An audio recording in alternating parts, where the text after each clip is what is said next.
السلام علیکم ورحمۃ اللہ وبرکاتہ۔ قرآن مجید کے ترجمے اور تفسیر کی ایک نئی کلاس کے ساتھ میں آپ لوگوں کی خدمت میں حاضر ہوں۔ آج ہم لوگ پڑھنے جا رہے ہیں سورہ مائدہ کا پارہ نمبر 6 رکوع نمبر 3 کا ترجمہ اور تفسیر۔ میرے عزیز بھائیوں، میری بہنوں، قرآن مجید سے تعلق کا مضبوط ہونا آج کل کے حالات میں انتہائی ضروری ہے، لیکن افسوس کی بات ہے کہ ہمارا قرآن مجید کے ساتھ ہی تعلق سب سے زیادہ کمزور ہے، حالانکہ قرآن کے ساتھ ہمارا تعلق ایسے مشکل حالات میں سب سے زیادہ مضبوط ہونا چاہیے۔ اسی لیے ہمیں اور آپ کو چاہیے کہ ہم اپنی دنیا کے لیے، اپنی آخرت کے لیے، قرآن مجید کے لیے تقریباً آدھا گھنٹہ کم سے کم نکالیں۔ 24 گھنٹے میں سے آدھا گھنٹہ کوئی بہت بڑی بات نہیں ہے۔ اگر ہم اور آپ غور کریں تو پتہ چلے گا کہ آدھا گھنٹہ، ایک گھنٹہ تو ہمارا یوں ہی راستوں میں چلتے پھرتے، کوئی سلام دعا کسی سے ہو جائے، کوئی ملنے والا مل جائے، ایسے ہی فالتو کے کاموں میں آدھا پونا گھنٹہ ہمارا نکل جاتا ہے، جس سے ہمارا کوئی فائدہ نہیں ہوتا۔ قرآن سے تو ہمارا دنیا کا بھی فائدہ ہے، آخرت کا بھی فائدہ ہے۔ اسی لیے قرآن مجید کا ترجمہ اور تفسیر کے لیے آدھا گھنٹہ کم سے کم آپ لوگ ضرور نکالنے کی کوشش کریں۔ چلیے، آج کا رکوع تھوڑا سا مشکل بھی ہے، بڑا بھی ہے، اور 20-25 منٹ آج کم سے کم لگنے والے ہیں۔ اعوذ باللہ من الشیطان الرجیم، بسم اللہ الرحمن الرحیم۔ لقد اخذ اللہ میثاق بنی اسرائیل، اللہ نے بنی اسرائیل سے عہد لیا تھا۔ بنی اسرائیل کس کو کہا جاتا ہے؟ حضرت موسیٰ علیہ السلام کی جو قوم تھی ان کو بنی اسرائیل کہا جاتا ہے۔ تو اللہ تعالیٰ نے بنی اسرائیل سے عہد دیا تھا۔ کیا عہد دیا تھا؟ کہ دیکھو، پیغمبروں کی بات ماننا۔ بنی اسرائیل میں بہت پیغمبر آئے، تو اللہ نے یہ عہد لیا تھا کہ دیکھو، توریت کو ماننا ہے اور اپنے پیغمبروں کی بات کو ماننا ہے۔ وَبَعَثْنَا مِنْهُمُ 12 نَقِيبًا، اور ہم نے ان میں سے 12 سردار مقرر کر دیے تھے۔ بنی اسرائیل میں 12 سردار تھے۔ ان 12 سرداروں کا کام کیا تھا؟ کہ بنی اسرائیل کو کنٹرول میں رکھنا، ان کو ہینڈل کرنا۔ اس سے پتہ یہ چلتا ہے کہ گھر میں کوئی ایک بڑا ہونا چاہیے جس کی سارے لوگ بات مانیں۔ جھگڑے ہو جائیں تو اس کو ہم فیصل قرار دیں۔ اگر ہم اور آپ اپنے جھگڑوں میں، اپنے مسئلوں میں کسی ایک کو حکم بنا لیں، حکم کس کو کہتے ہیں؟ کہ بھائی جیسے جھگڑا بڑھ جاتا ہے، گھر پہ نہیں سلجھ رہا ہوتا ہے، محلے میں نہیں سلجھ رہا ہوتا ہے، پنچایت میں نہیں سلجھ رہا ہوتا ہے، تو ہم عدالت میں جاتے ہیں، ضلعی عدالت میں، جو ہمارے ڈسٹرکٹ کی عدالت ہوتی ہے، وہاں پہنچتے ہیں۔ وہاں بھی نہیں سلجھتا ہے تو پھر ہائی کورٹ میں جاتے ہیں، سپریم کورٹ میں جاتے ہیں۔ لیکن بہرحال اوپر جا کے ایک ہی بات ماننی پڑتی ہے، دونوں پچھوں کی باتیں سنی جاتی ہیں، پھر ایک قاضی ہوتا ہے، وہ جج ہوتا ہے، وہ فیصلہ سناتا ہے اور سب کو ماننا پڑتا ہے۔ تو جو کام اوپر جا کے ہو رہا ہے وہ کام نیچے ہی ہو جائے تو کتنا اچھا ہو۔ اسی لیے گھر کا ایک بڑا بنانا بہت ضروری ہے، بڑا بنایا جائے جس پہ سب متفق ہوں کہ بھائی آپ جیسا کر لو گے ویسا ہو جائے گا۔ ٹھیک ہے، من چاہا کچھ لوگوں کا نہیں ہوگا، کیونکہ ظاہر سی بات ہے کوئی بھی چیز جب فیصلے کے طور پر آتی ہے تو کچھ لوگوں کو تو کمپرومائز کرنا پڑتا ہے۔ وہ ہمارے مطابق بھی ہو سکتی ہے، مخالف بھی ہو سکتی ہے، ہماری طبیعت کے مطابق بھی ہو سکتی ہے، طبیعت کے خلاف بھی ہو سکتی ہے، لیکن پھر بھی بہرحال عافیت رہے گی۔ جن لوگوں نے اپنے گھروں کے مسئلوں کو گھروں میں نہیں نپٹایا اور انہوں نے کسی کے بھی فیصلے کو ماننے سے منع کر دیا، تو پھر آپ دیکھو، لڑتے رہو، سالوں گزر جاتی ہے، گھر میں سکون نہیں ملتا۔ اسی لیے اللہ تعالیٰ نے کیا فرمایا کہ ہم نے ان میں 12 سردار مقرر کیے، اور یہ سردار کا کام کیا تھا کہ اب سب کو ان کی بات ماننی ہے۔ تو ایسے گھر پہ بھی ہونا چاہیے۔ اس سے پتہ یہ چلتا ہے کہ گھر میں کسی ایک کو بڑا بناؤ، اور جب کبھی اختلافات ہو جائیں، مشکل معاملات آ جائیں تو ان کے حوالے سب کچھ کر دو۔ چلیے، وَقَالَ اللَّهُ إِنِّي مَعَكُمْ لَئِنْ أَقَمْتُمُ الصَّلَاةَ وَآتَيْتُمُ الزَّكَاةَ وَآمَنْتُمْ بِرُسُلِي وَعَزَّرْتُمُوهُمْ وَأَقْرَضْتُمُ اللَّهَ قَرْضًا حَسَنًا لَأُكَفِّرَنَّ عَنْكُمْ سَيِّئَاتِكُمْ وَلَأُدْخِلَنَّكُمْ جَنَّاتٍ تَجْرِي مِنْ تَحْتِهَا الْأَنْهَارُ۔ اللہ نے فرمایا کہ میں تمہارے ساتھ ہوں اگر تم نے نماز قائم کی، زکوٰۃ ادا کی، میرے رسولوں پر ایمان لائے اور ان کو تقویت پہنچائی، نیز اللہ کو بہتر طور پر قرض دیا۔ نیز کا مطلب کیا ہوتا ہے؟ اور یہ بھی بولتا ہے نا، یہ بھی لے آؤ، تو نیز کے معنی ہوتے ہیں بھی، تو میں تم سے تمہارے گناہوں کو مٹا دوں گا اور تمہیں جنت میں داخل کروں گا جن کے نیچے نہریں بہتی ہیں۔ فَمَن كَفَرَ بَعْدَ ذَلِكَ مِنكُمْ فَقَدْ ضَلَّ سَوَاءَ السَّبِيلِ، تو تم میں سے جس نے اس کے بعد بھی انکار کیا وہ یقیناً سیدھے راستے سے ہٹ گیا۔ اس آیت میں اللہ تعالیٰ نے ایک تو بنی اسرائیل کو ان کے عہد یاد دلائے کہ دیکھو پیغمبروں سے تم نے عہد کیا تھا کہ اللہ اور اللہ کے رسول کی باتوں کو مانو گے، پھر یہ جب آخری پیغمبر آ گئے حضرت محمد صلی اللہ علیہ وسلم تو تم ان کی بات کیوں نہیں مان رہے ہو؟ اور ہم نے تمہارے درمیان 12 قبیلے بھی، 12 سردار بھی، بار بار میرے منہ سے 12 قبیلے نکل رہا ہے، 12 سردار منتخب کیے، اور ان 12 سرداروں کا کام کیا تھا؟ تمہیں ہینڈل کرنا۔ یہ اللہ تعالیٰ قرآن میں کیوں بیان فرما رہا ہے؟ اس لیے دیکھو قرآن سچا ہے، یہ 12 سردار تمہارے بیچ میں تمہارے لیے مقرر کیے گئے تھے، تمہیں بھی پتہ ہے، اور اس کا ذکر توریت میں بھی ہے، بلکہ ایک صحیفہ ہے جس کا نام ہے 12 یا ایسی کوئی نام ہے، اس میں ان سرداروں کی پوری لسٹ ہے، پورے نام اور سب کچھ ہے۔ تو اللہ فرما رہا ہے کہ دیکھو قرآن، یہ سب چیزیں قرآن میں کیوں آتی ہیں؟ بنی اسرائیل کے واقعات، بنی اسرائیل کے نالائقیہ، بنی اسرائیل پر اللہ کے انعامات، تاکہ بنی اسرائیل سمجھیں، یہودی سمجھیں اس بات کو کہ قرآن اللہ کی کتاب ہے۔ ورنہ اللہ کے نبی صلی اللہ علیہ وسلم جو امی، ان کو کیسے پتہ چل گیا یہ سب؟ یعنی اللہ نے فرشتے کے ذریعے سب بھیجا، وحی کے ذریعے۔ وقال اللہ، اچھا لفظی ترجمہ دیکھیے اب آپ، وَلَقَدْ، اور اخذ اللہ، اللہ نے لیا، میثاق بنی اسرائیل، بنی اسرائیل سے عہد، اللہ نے بنی اسرائیل سے عہد لیا تھا، وَبَعَثْنَا، اور ہم نے مقرر کیے، منہم، ان میں، 12 12 نقیبہ سردار، وقال اللہ، اور اللہ نے کہا، انی معکم، میں تمہارے ساتھ ہوں۔ کب تمہارے ساتھ ہوں؟ میں تمہارے ساتھ ہوں کا مطلب کیا؟ میری مدد تمہارے ساتھ ہے، اور اللہ نے بنی اسرائیل کی بہت مدد کی۔ لَإِنْ، اگر، اقمتم، تم قائم کرو، صلاۃ، نماز، یعنی اگر تم نے نماز قائم کی، وآتیتم، اور تم نے دی زکوٰۃ، وآمنتم، اور تم ایمان لائے، برسولی، میرے رسولوں پر، وعزرتموہم، اور تم نے ان کو تقویت پہنچائی، وَأَقْرَضْتُمْ، اور تم نے قرض دیا، اللہ کو، قرضاً حسنا، بہترین قرض۔ اس کا مطلب کیا؟ کہ اللہ کی راہ میں خرچ کرنا۔ لَأُكَفِّرَنَّ، اب یہ سب کام کرو گے تو کیا ہوگا؟ ایک تو اللہ کی مدد آئے گی، اور دوسرا لَأُكَفِّرَنَّ، میں، اللہ فرما رہا ہے میں مٹا دوں گا، عنکم، تم سے، سیئاتکم، تمہارے گناہ، وَلَأُدْخِلَنَّکم، اور تمہیں داخل کروں گا، جنات، ایسی جنت میں، تجری، کہ جاری ہوں گی، من تحتہا، اس کے نیچے، انہار، نہریں۔ آگے دیکھیے، فمن، تو جو شخص، کفرا، انکار کرے، بعد ذالک، ان سب کے بعد بھی، منکم، تم میں سے، فقد ضل، تو ہٹ گیا وہ، یعنی گمراہ ہو گیا، سواء السبیل، سیدھے راستے سے۔ چلیے آگے دیکھیے، فَبِمَا نَقْضِهِم مِّيثَاقَهُمْ لَعَنَّاهُمْ وَجَعَلْنَا قُلُوبَهُمْ قَاسِيَةً، چنانچہ ان کے وعدہ خلافی کرنے کی وجہ سے ہم نے ان کو اپنی رحمت سے دور کر دیا۔ بنی اسرائیل نے کیا کیا؟ پیغمبروں کی نافرمانی کی، اللہ کے احکامات کو جھٹلایا، اللہ نے پیغمبر کے ذریعے جو کچھ کہلوایا سب کا انکار کیا، ہٹ درمی دکھائی، بہت ضد دکھائی۔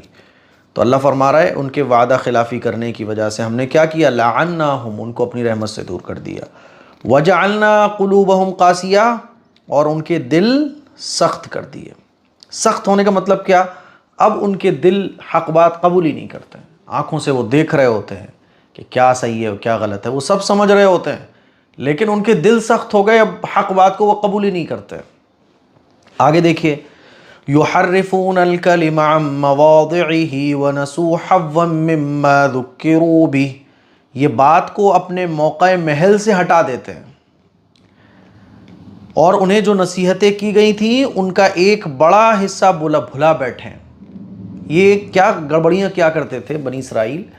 کیونکہ توریت میں اور ان کی جو آسمانی کتاب تھی نا، صحیفے کس کو کہتے ہیں؟ چھوٹی چھوٹی کتابیں، اور کتاب بڑی کتاب کو کہتے ہیں۔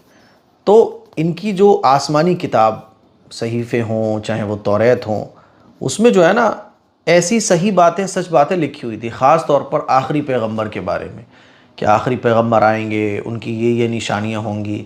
تو جب ان سے کوئی پوچھتا تھا کہ بھئی یہ نشانیاں کیا آپ کی آسمانی کتاب میں لکھی ہوئی ہیں، جیسے عام لوگ ہم سے بھی پوچھتے ہیں قرآن میں یہ لکھا ہوا ہے، تو یہ لوگ کیا کرتے تھے، جو ان کے عالم لوگ تھے، کہ وہ بات کو یا تو گھما دیا کرتے تھے یا جو لکھا ہوتا تھا اس کا مطلب کچھ اور بتاتے تھے. اس طرح کی ان کی نالائقیاں تھیں. اور اللہ کیا فرما رہا ہے کہ ان کو جو نصیحتیں پہلے کی گئی تھیں اس کو بھی انہوں نے بلا رکھا تھا. ان کو جو وعدے سب کچھ تھا سب بلا دیا تھا انہوں نے. آگے دیکھیے وَلَا تَزَالُ تَطَّلِعُ عَلَى خَائِنَةٍ مِّنْهُمْ إِلَّا قَلِيلًا مِّنْهُمْ فَاعْفُ عَنْهُمْ وَاصْفَحْ. ان میں سے کچھ کو چھوڑ کر آپ کو ہمیشہ ان لوگوں کی خیانت کی اطلاع ملتی رہے گی. اللہ تعالیٰ نبی کو تسلی دے رہا ہے کہ یہ اتنے نالائق ہیں، اتنے نالائق ہیں. آپ دیکھ لو یہودی کتنے نالائق ہیں. دیکھ لو کیا ہو رہا ہے آج. ہٹلر نے جب یہودیوں کو مارنا شروع کیا تو کچھ لوگوں نے بڑا اعتراض کیا. تو ہٹلر نے جو ہے نا کچھ یہودیوں کو چھوڑ دیا کہ چلو میں کچھ کو چھوڑتا ہوں، تمہیں میری باتوں پر یقین نہیں آ رہا. یہ سب سے بڑے نالائق ہیں، سب سے بڑے نالائق لوگ ہیں، یہ بہت نالائق قوم ہیں. ایک واقعہ بھی ہٹلر کا لکھا ہوا ہے کہ کسی نے ہٹلر پر اعتراض کیا کہ تم یہودیوں سے اتنا چڑھتے کیوں؟ تو اس نے کہا دیکھو چلو آؤ میرے ساتھ آؤ. ہٹلر جو ہے نا وہ ایک دکان پر گیا اور دکان پر جانے کے بعد ایک شو روم تھا گلاس کانچ کے چیزوں کا. تو وہاں اس نے کہا کہ مجھے وہ کپ دکھاؤ، ایک کپ کی طرف اشارہ کر کے. تو دکان والا یہودی تھا، اس نے وہ کپ اٹھا کے ہٹلر کی طرف رکھا. تو ہٹلر نے کہا کہ اس کپ کو پکڑنے کی جو ڈنڈی ہے نا وہ لیفٹ سائڈ پر ہے میری. کپ تو اچھا لگ رہا ہے آپ کا، لیکن میں چونکہ سیدھے ہاتھ سے پیتا ہوں تو مجھے ایسا کپ دکھاؤ جس کی ڈنڈی رائٹ سائڈ پر ہو. تو اس نے کہا وہ کپ تھوڑا مہنگا ہے. کوئی بات نہیں، مہنگا بھی چلے گا لیکن مجھے رائٹ سائڈ پر ہی ڈنڈی والا کپ چاہیے. تو اس نے جو ہے نا وہی کپ اٹھا کے رکھا اور دوسری لائن پہ وہی کپ رکھا ہوا تھا. اس نے وہ کپ اٹھا کے گھما کے ہٹلر کی طرف رکھ دیا. گھما کے، سمجھ رہے ہو نا میری بات؟ ارے بھائی کپ کی ڈنڈی تو وہی ہوتی ہے نا، آپ اس کو گھما کے رکھو گے تو لیفٹ پر آ جائے گی، گھما کے رکھو گے تو رائٹ پر آ جائے گی. اب اس نے اس مرتبہ کپ کو گھما کے ہٹلر کے سامنے رکھا اور اسی کپ کی ریٹ کو دگنا بتایا. تو ہٹلر نے کہا کہ اچھا یہ مہنگا ہے؟ کہ ہاں یہ مہنگا ہے کیونکہ اس کی ڈنڈی جو ہے نا رائٹ سائڈ پر ہے. تو اس نے کہا ٹھیک ہے میں بعد میں لوں گا. اب اس نے اپنے جو آدمی اعتراض کر رہا تھا اس سے کہا کہ دیکھا تم نے، یہ یہودی اتنے ہی نالائق ہوتے ہیں، اتنے ہی کمینے ہوتے ہیں. یہ دیکھا تم نے کہ وہ مجھے بے وقوف سمجھ رہا تھا. میں نے جب اس سے کہا کہ وہ کپ دکھاؤ جس کی ڈنڈی رائٹ سائڈ میں ہو، تو اس نے وہی کپ دوسری جگہ سے اٹھا کے مجھے رکھا میرے سامنے اور اس کی ریٹ بڑھا دی. اتنی نالائق ہوتے ہیں یہ. تو ہٹلر نے کہا تھا، سمجھ رہے ہو، یعنی وہی کپ اس نے ایسے رکھا تو ہٹلر نے کہا کہ مجھے سیدھے ہاتھ کی ڈنڈی کی طرف چاہیے، تو بجائے اس کے کہ اسی کو گھما دیتا، اس نے دیکھا اچھا یہ تو بے وقوف سا لگ رہا ہے، اس نے اٹھا کے اسی کپ کو گھما کے رکھ دیا اور ڈبل ریٹ بتا دی. تو ہٹلر نے یہودیوں کو جب قتل کرنا شروع کیا تھا تو اس نے کچھ یہودیوں کو چھوڑ دیا اور کہا کہ ایک وقت پہ پوری دنیا دیکھے گی کہ اتنی نالائق قوم ہے. اور آج آپ دیکھ لو جنہوں نے پناہ دی تھی انہی کے اوپر کیسے حالات ہیں، آپ دیکھ سکتے ہیں. تو اتنی نالائق قوم ہے یہ. تو اللہ کے نبی صلی اللہ علیہ وسلم کو اللہ تعالیٰ کیا فرما رہا ہے کہ آپ میں کہ ان میں سے کچھ کو چھوڑ کر آپ کو ان کی ہمیشہ نالائقیوں کی خبر ملتی رہے گی. بات سمجھ آ رہی ہے؟ نالائقیوں کی خبر ملتی رہے گی. فاعف عنہم واصفح، پھر بھی آپ انہیں معاف کر دیجیے گا، درگزر کر دیجیے گا، درگزر کریے گا، نظر انداز کریے گا اور ان کو دعوت حق دیتے رہیے گا. ان اللہ یحب المحسنین، پھر بھی آپ انہیں معاف کر دیجیے اور درگزر سے کام لیجیے، بے شک اللہ بہتر معاملہ کرنے والوں کو پسند فرماتا ہے. یہ اسلام کی تعلیمات ہیں کہ ان کی نالائقیاں، لیکن اللہ تعالیٰ کیا کہہ رہا ہے؟ قرآن پر جو لوگ اعتراض کرتے ہیں ان کو بھی دیکھنا چاہیے کہ قرآن میں اللہ تعالیٰ کیا کہہ رہا ہے. درگزر کیجیے، نظر انداز کیجیے. چلیے اب لفظی ترجمہ کر لیتے ہیں یہاں تک.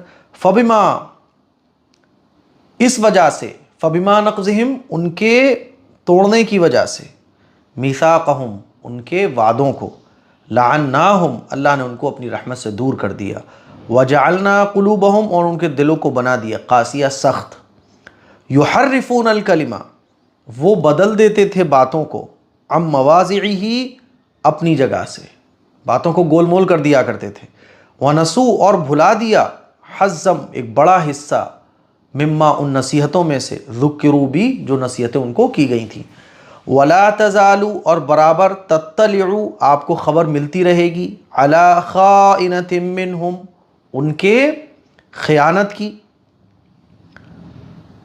کیا ملتی رہے گی خبر ان کی خیانت کرنے کی خبر ملتی رہے گی ان کی نالائقیوں کی الا قلیلا منہم مگر بہت تھوڑے لوگ ہیں جو صحیح ہیں فاعف عنہم تو آپ ان کو معاف کیجئے وصفح اور درگزر کیجئے ان اللہ بے شک اللہ یحب المحسنین نیکی کرنے والوں کو پسند فرماتا ہے۔ آگے دیکھیے صاحب وَمِنَ الَّذِينَ قَالُوا إِنَّا نَصَارَىٰ أَخَذْنَا مِيثَاقَهُمْ فَنَسُوا حَظًّا مِّمَّا ذُكِّرُوا بِهِ اور جو لوگ کہتے ہیں کہ ہم نصارہ ہیں، نصارہ کس کو کہا جاتا ہے؟ عیسائیوں کو۔ اور جو لوگ کہتے ہیں کہ ہم نصارہ ہیں، ہم نے ان سے بھی وعدہ لیا تھا، انہوں نے بھی جو نصیحتیں انہیں کی گئی تھی ان کا بڑا حصہ بھلا کر رکھ دیا ہے۔ فَأَغْرَيْنَا بَيْنَهُمُ الْعَدَاوَةَ وَالْبَغْضَاءَ إِلَى يَوْمِ الْقِيَامَةِ چنانچہ ہم نے قیامت تک کے لیے ان میں باہم دشمنی اور کینہ ڈال دیا ہے۔ عیسائیوں سے بھی اللہ تعالیٰ نے وعدہ لیا تھا، عیسائیوں کو بھی وہ سب کچھ بتایا تھا جو یہودیوں کو بتایا گیا تھا کہ دیکھو ایسے ایسے آخری پیغمبر آئیں گے، ان کی یہ نشانیاں ہوں گی اور وہ اس طرح سے توحید کی دعوت دیں گے، سب کچھ کلیئر تھا، لیکن عیسائیوں نے بھی یہی کیا۔ تو اللہ کیا فرما رہا ہے کہ ہم نے قیامت تک کے لیے ان میں باہمی دشمنی اور کینہ ڈال دیا۔ وَسَوْفَ يُنَبِّئُهُمُ اللَّهُ بِمَا كَانُوا يَصْنَعُونَ اور جو کچھ وہ کر رہے ہیں اللہ ان قریب انہیں وہ بتلا دیں گے۔ اب باہمی کینہ اور دشمنی کیا ڈال دی؟ باہمی کینہ اور دشمنی یہ اللہ نے ڈال دی کہ ہوا کیا تھا، یہ لوگ کہتے تھے کہ حضرت عیسیٰ جو ہیں وہ اللہ کے بیٹے ہیں، اور یہ خدا تین کو مانتے تھے، یہ توحید پر باقی نہیں رہے، ایک اللہ اور ایک روح امین یعنی جبرائیل علیہ السلام، اور تیسرا حضرت عیسیٰ علیہ السلام، ان تینوں کو یہ خدا مانتے تھے۔ تو ان کی اس نالائقی کی وجہ سے جتنا اختلاف اور جتنا آپس میں دشمنیاں عیسائیوں کے بیچ میں اتنا کسی میں نہیں ہے۔ اب تو عیسائی اصلاً جو عیسائی ہیں وہ باقی نہیں رہے، اب تو سب ملحد ہیں، سب ایتھیسٹ ہو گئے۔ اسی کو اللہ تعالیٰ بیان فرما رہا ہے، دیکھیے وَمِنَ الَّذِينَ اور ان لوگوں میں سے قالوا جنہوں نے کہا اِنَّا نَصَارَىٰ کہ ہم عیسائی ہیں، اخذنا اچھا جو لوگ کہتے ہیں کہ ہم نصارہ ہیں، اخذنا ہم نے وعدہ لیا، میثاقہم ان سے وعدہ لیا، فنسو تو انہوں نے بلا دیا، حزم ان نصیحتوں کا ایک بڑا حصہ، مما ذکروا بھی جو نصیحتیں ان سے کی گئی تھیں، فاغرینا ہم نے ڈال دیا بینہم ان کے درمیان العداوۃ دشمنی کو، والبغضاء اور کینے کو، الی یوم القیامہ قیامت تک کے لیے، وسوف اور ان قریب ینبئہم اللہ بما کانوا یصنعون جو کچھ وہ کر رہے ہیں اللہ ان قریب انہیں وہ بتلا دیں گے۔ وسوف ان قریب یعنی جلدی، قیامت جلد آنے والی ہے۔ ینبئہم اللہ اللہ ان کو بتلا دیں گے، بما اس چیز کے بارے میں، یصنعون جو وہ کیا کرتے تھے۔ ٹھیک ہے، آگے دیکھیے یا اہل الکتاب قد جاءکم رسولنا یبین لکم کثیرا مما کنتم تخفون من الکتاب ویعفو عن کثیر۔ اے کتاب والوں، کتاب والے کون ہیں؟ یہودی اور عیسائی۔ تمہارے پاس ہمارے رسول آ چکے ہیں، کتاب الہی کی بہت سی باتیں جنہیں تم چھپاتے ہو وہ اسے تمہارے لیے بیان کرتے ہیں، اور بہت سی باتوں کو نظر انداز کرتے ہیں۔ یقیناً اب تمہارے پاس اللہ کی طرف سے ایک روشنی اور واضح کتاب آ چکی ہے۔ اللہ تعالیٰ کہہ رہا ہے کہ وہ آخری پیغمبر، وہ آخری آسمانی کتاب تمہارے درمیان آ گئی ہے، وہ سب بتاتے ہیں تمہیں، لیکن تم مانتے نہیں۔ یا اہل الکتاب، اے اہل کتاب، قد جاءکم آ گئے تمہارے پاس رسولنا ہمارے رسول، یبین لکم جو تمہیں بتاتے ہیں، کثیرم بہت ساری وہ باتیں، کنتم جن کو تم تخفون چھپاتے تھے، من الکتاب اپنی کتابوں میں سے۔ توحید کی بات نہیں بتاتے تھے، تم صحیح باتوں کو بتاتے نہیں تھے۔ اب یہ آخری پیغمبر آ گئے، سب بتا رہے ہیں۔ وَيَعْفُو اور بہت معاف کرتے ہیں، عن کثیر بہت سی بری باتوں کو، بہت سی باتوں کو نظر انداز کر دیتے ہیں تمہاری۔ قد جاءکم، تحقیق کہ آ گئے تمہارے پاس، من اللہ، اللہ کی طرف سے، نور آ گئے، وہ کتاب مبین، اور واضح کتاب آ گئی۔ نور سے مراد یہاں بعض لوگوں نے کہا، بعض مفسرین نے کہا ہے کہ کتاب مراد ہے یعنی قرآن مجید، اور بعض نے کہا ہے کہ یہاں حضرت محمد صلی اللہ علیہ وسلم مراد ہے۔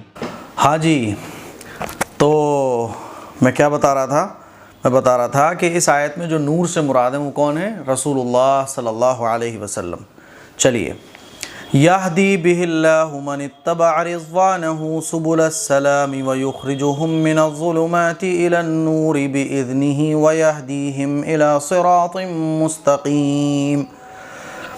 جو اللہ کی خوشنودی چاہتا ہے، اللہ اس کے ذریعے اس کو نجات کے راستوں پر چلاتا ہے، اپنی توفیق سے تاریکیوں سے روشنی کی طرف لاتا ہے اور سیدھی راہ پر قائم رکھتا ہے۔ یہدی، اللہ ہدایت دیتا ہے، بھی اس کے ذریعے یعنی کتاب کے ذریعے، اللہ دیتا ہے، من اس شخص کو، کس شخص کو؟ اتبع رضوانہ، جو اللہ کی خوشنودی چاہتا ہے۔ سبل السلام، نجات کے راستوں پر اللہ چلاتا ہے اس کتاب کے ذریعے۔ ویخرجہم، اور اللہ ان کو نکالتا ہے، من الظلمات، تاریکیوں سے، الی النور، روشنی کی طرف، بإذنہ، اپنی توفیق سے، ویہدیہم، اور ان کو ہدایت دیتا ہے، الی صراط مستقیم، سیدھے راستے کی۔ چلیے آگے دیکھیے، لقد کفر الذین قالوا ان اللہ هو المسیح ابن مریم، جن لوگوں نے کہا مسیح ابن مریم خدا ہیں اور انہوں نے یقیناً کفر کیا۔ عیسائی کیا کہتے تھے؟ کہ مسیح ابن مریم، حضرت عیسیٰ علیہ السلام کون ہیں؟ خدا ہیں۔ تو اللہ تعالیٰ فرما رہا ہے کہ یہ کفریہ بات ہے۔ قل فمن یملک من اللہ شیئا ان اراد ان یہلک المسیح ابن مریم وامہ ومن فی الارض جمیعا۔ اور اللہ تعالیٰ آگے کیا بیان فرما رہا ہے؟ اللہ فرماتا ہے، آپ پوچھئے کہ اگر مسیح ابن مریم، ان کی والدہ اور زمین کے تمام لوگوں کو اللہ ہلاک کر دینا چاہیں تو اللہ کے مقابلے کسی کی کچھ چل سکتی ہے کیا؟ نہیں چل سکتی۔ اللہ کا کوئی روکنے والا نہیں، اللہ کے ساتھ کوئی شریک نہیں، اللہ کا مشیر کوئی نہیں، اللہ کا ایڈوائزر کوئی نہیں، اللہ تنہا تنہا ہے۔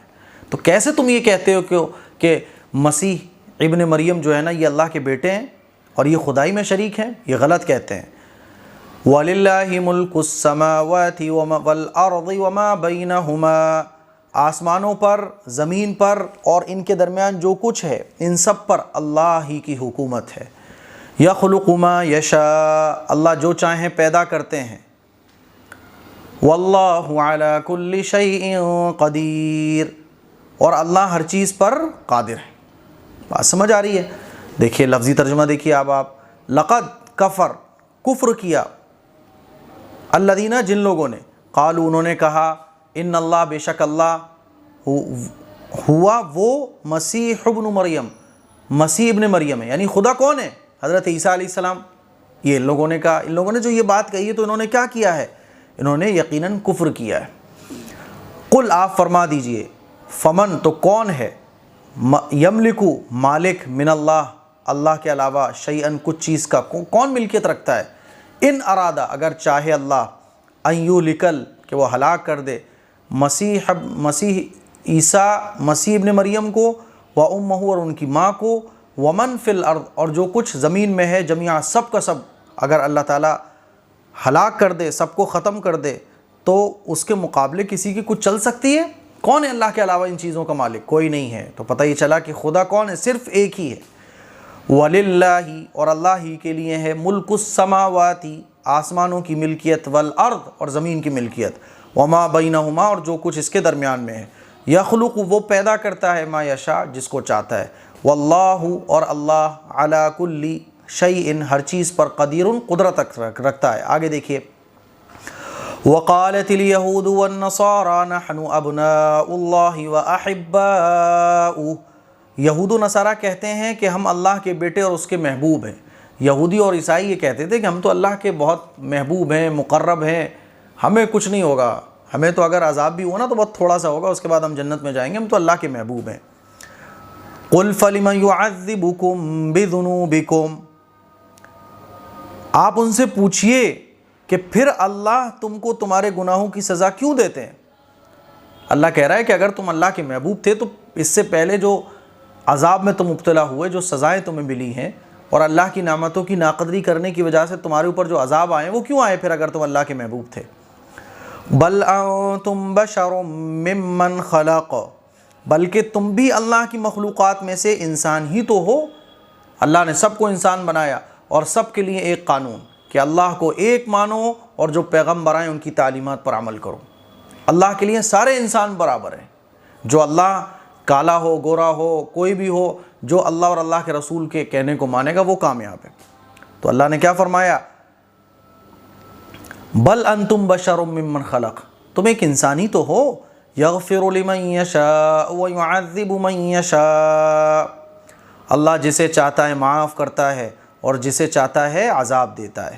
یغفر لمن یشاء ویعذب من یشاء، آگے دیکھیے وَلِلَّهِ مُلْكُ السَّمَاوَاتِ وَالْأَرْضِ وَمَا بَيْنَهُمَا، آسمان اور زمین اور ان کے درمیان کی تمام چیزیں اللہ ہی کی ملکیت ہے۔ زمین و آسمان کے بیچ میں جو کچھ ہے وہ سب اللہ کا ہے۔ وَإِلَيْهِ الْمَصِيرُ، اور سب کو اللہ ہی کی طرف لوٹ کر جانا ہے۔ آگے دیکھیے یا اہل الکتاب قد جاءکم رسولنا یبین لکم علی فترۃ من الرسل ان تقولوا ما جاءنا من بشیر ولا نذیر، اے اہل کتاب رسولوں کے سلسلے میں وقفے کے بعد تمہارے پاس ہمارے رسول آ چکے ہیں جو تمہیں صاف صاف بتاتے ہیں۔ کیا بتاتے ہیں؟ کہ کہیں تم کہنے لگو کہ ہمارے پاس تو کوئی خوشخبری دینے والا اور ڈرانے والا نہیں آیا۔ فقد جاءکم بشیر ونذیر، تو اب تمہارے پاس خوشخبری دینے والے اور ڈرانے والے آ چکے ہیں۔ واللہ علی کل شیء قدیر، اور اللہ ہر چیز پر قادر ہے۔ حضرت عیسیٰ علیہ السلام کے بعد آخری پیغمبر جو آئے وہ کون تھے؟ حضرت محمد صلی اللہ علیہ وسلم۔ تو حضرت عیسیٰ علیہ السلام کے بعد سے لے کر جناب رسول اللہ صلی اللہ علیہ وسلم تک کا جو ٹائم ہے اس کو فترت کا ٹائم کہا جاتا ہے۔ تو اسی فترت کے ٹائم کا یہاں ذکر ہے۔ اس بیچ میں جو توحید پر یقین رکھتا تھا، یعنی بنانے والا صرف ایک ہی ہے اللہ، بہت کچھ خلط ملط ہو گیا تھا، آسمانی کتابیں بھی محفوظ نہیں بچی تھیں، اب بس آخری پیغمبر کا انتظار تھا، بہت کچھ صحیح نہیں تھا، بہت گڑبڑ ہو گیا تھا، غلط سلط باتیں چل نکلی تھی، کفر اور شرک بڑھ گیا تھا، لیکن لوگوں کو اتنا پتا تھا کہ توحید یہ سب سے بنیادی چیز ہے۔ تو جو توحید پر ایمان رکھتا تھا وہ کہاں گیا؟ وہ جنت میں جائے گا۔ تو یہ فترت کا زمانہ ہے۔ تو یہ فترت کا ٹائم ختم ہوا، پھر آخری پیغمبر محمد صلی اللہ علیہ وسلم تشریف لائے، اللہ تعالیٰ اسی کو بیان فرما رہا ہے۔ دیکھیے لفظی ترجمہ، وقالت الیہود، اور یہودیوں نے کہا، والنصارى، اور عیسائیوں نے کہا، نحن ابناء اللہ، ہم کون ہیں؟ اللہ کے بیٹے ہیں، وَأَحِبَّاؤُ، اور ہم تو اللہ کے مقرب ہیں۔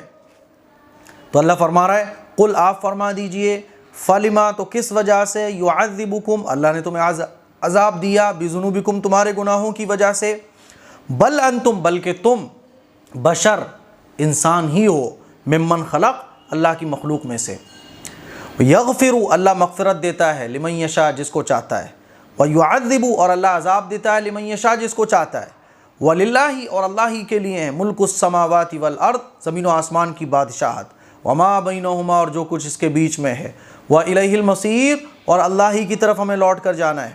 آگے دیکھیے یا اہل الکتاب، اے اہل کتاب، قد جاءکم، آ گئے تمہارے پاس، رسولنا، ہمارے رسول، یبین لکم، جو بیان کرتے ہیں تمہارے لیے، علی فترۃ، ایسے ٹائم پر، من الرسل، جب رسولوں کا آنا بند ہو چکا تھا، یعنی رسولوں کے سلسلے میں وقفے کے بعد تمہارے پاس ہمارے رسول آ چکے، ان تقولوا، کہ وہ کہتے ہیں،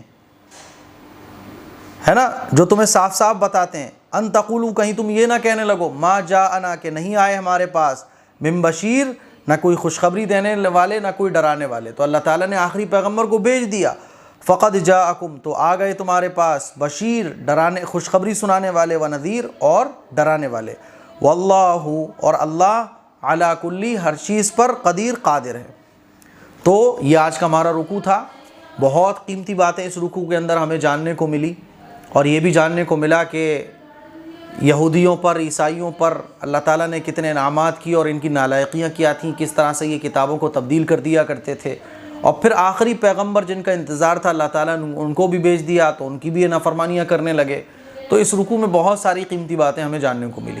مجھے امید ہے کہ اب ڈاؤٹ آپ کا کوئی باقی نہیں رہا ہوگا۔ پھر بھی اگر کوئی سوال ہے تو آپ کامنٹ باکس میں اپنا سوال کیا کریں، انشاءاللہ آپ کے جوابات دیے جائیں گے۔